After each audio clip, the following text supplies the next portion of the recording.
Hello, my friend. You are listening to CEO Soapbox podcast with Nida Farzad, episode 2.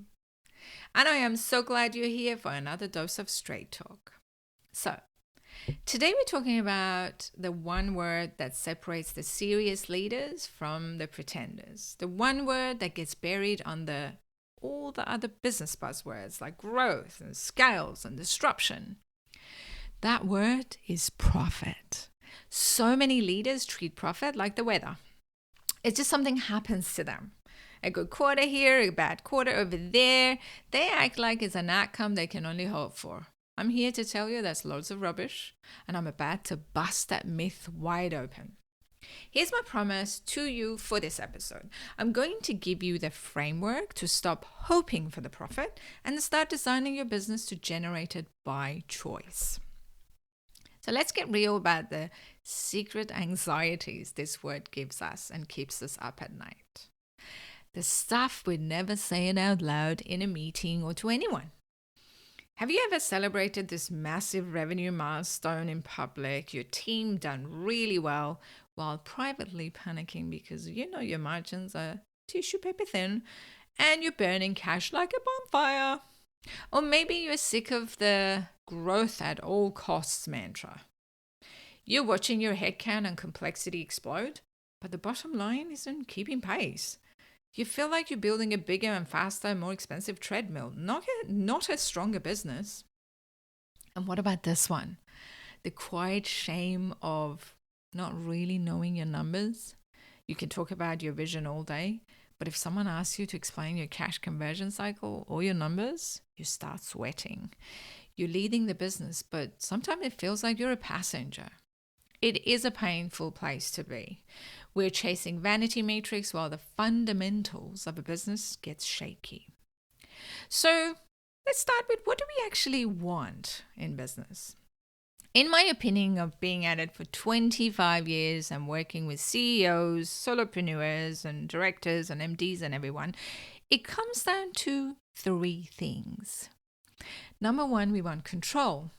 The power to make decisions that directly and predictably impacts the bottom line.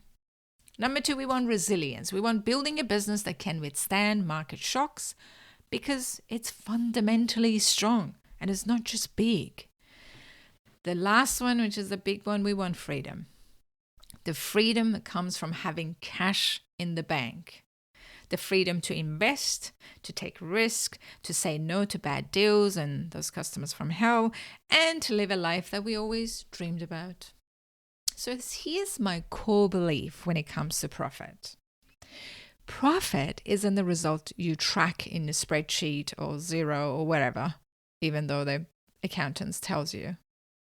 Profit, it's the standard you enforce in every single decision in the business. It is an act of leadership, not an accounting entry. So let's break down how we start making that choice. First point, we've been taught to worship the revenue. Revenue here, revenue. What's your revenue? What's this revenue? Have you checked the revenue? This matters because revenue is a vanity matrix, but profit is the business sanity. Everybody can chase revenue. Trust me, you can actually buy it with discounts.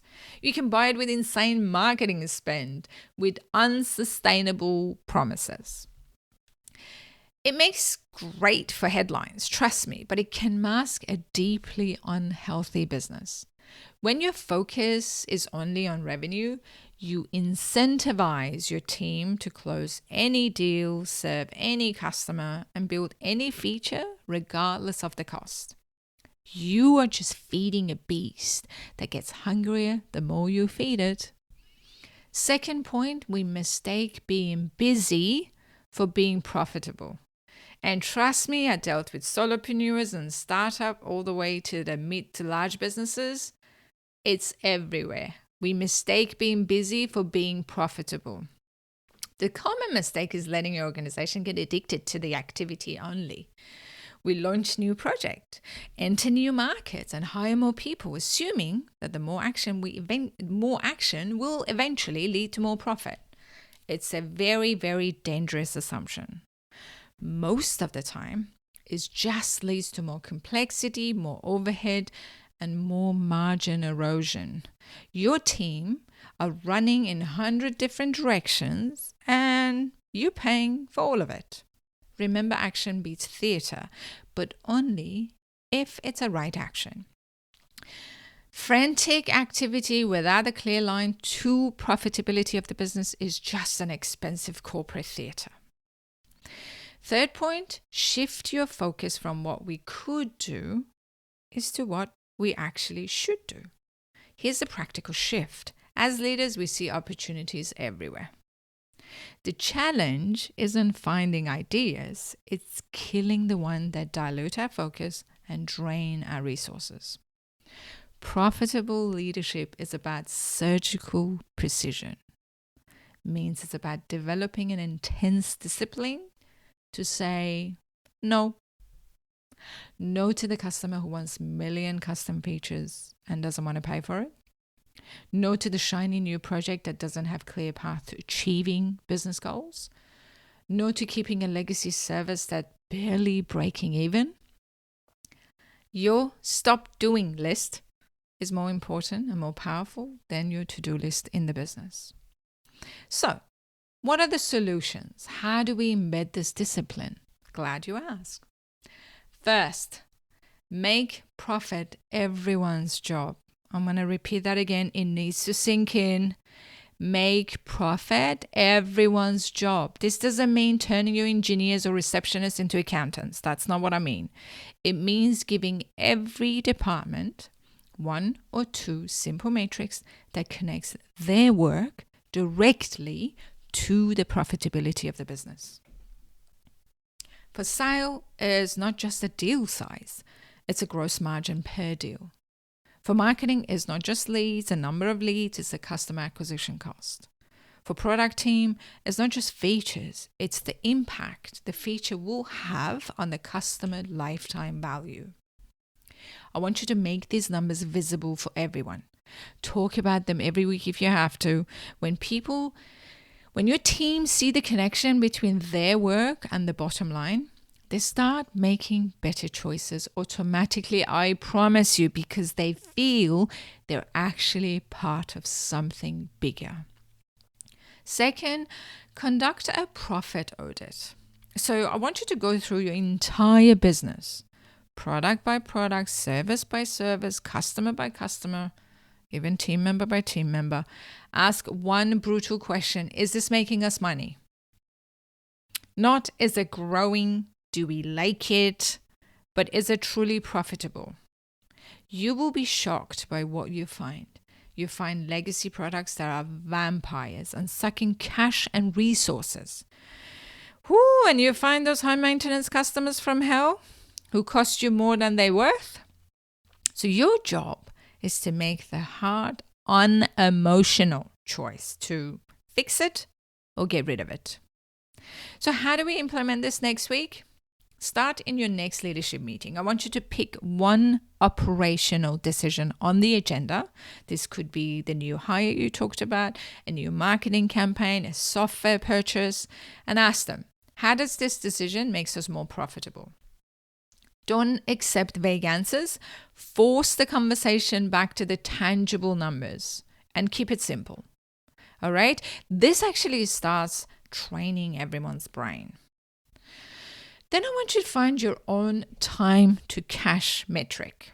So how many days does it take from when you spend $1 on delivering a service to when that money spent is back in your bank account plus profit? Not just exactly the same, plus profit. This is your cash conversion cycle. Obsessing over shortening the cycle is one of the most powerful things you can do in your business. A shorter cycle means less need for external capital and more fuel for self-funded growth. And finally, you get what you reward. This is my favorite phrase, and I don't know where I heard it, but you get what you reward. Stop celebrating size of the deal and start celebrating the quality of it. You need to publicly praise the team that walked away from a bad deal. This sends a stronger signal than any that any memo could ever do. So, here's the belief that really challenges the status quo. And I love challenging the status quo. Your business model isn't the slide deck that you show to your team members, to your investors, to the board of directors. Your real business model is the sum of all the operational choices you make every day. Profit isn't found in grand strategies or on your slide deck or your spreadsheet. It's forged in a daily discipline of those small, seemingly boring choices. So let's wrap this up with the key takeaway of what we talked about today. If you're going to choose profit, which I hope you do, here's what you need to remember. This is the fourth thing that I want you to remember. Number one, profit is a choice, not an accident. It is the direct result of disciplined leadership and intentional business design. I want you, number two, worship sanity, which is your profit, not the vanity, which is your revenue. Build a culture that understands the difference and prioritizes health over headline.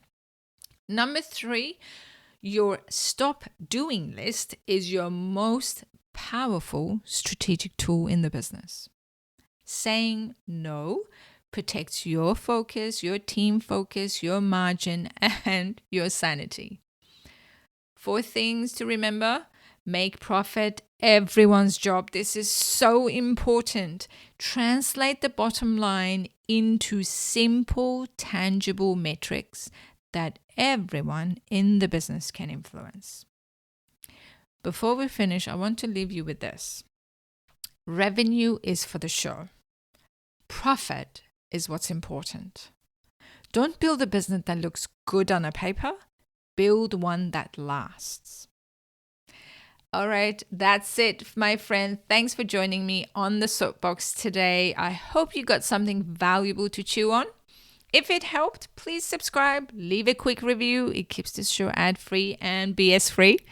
Join me next week where we're going to talk about hire for judgment and train for skills. Have a wonderful week, and I'll see you next time.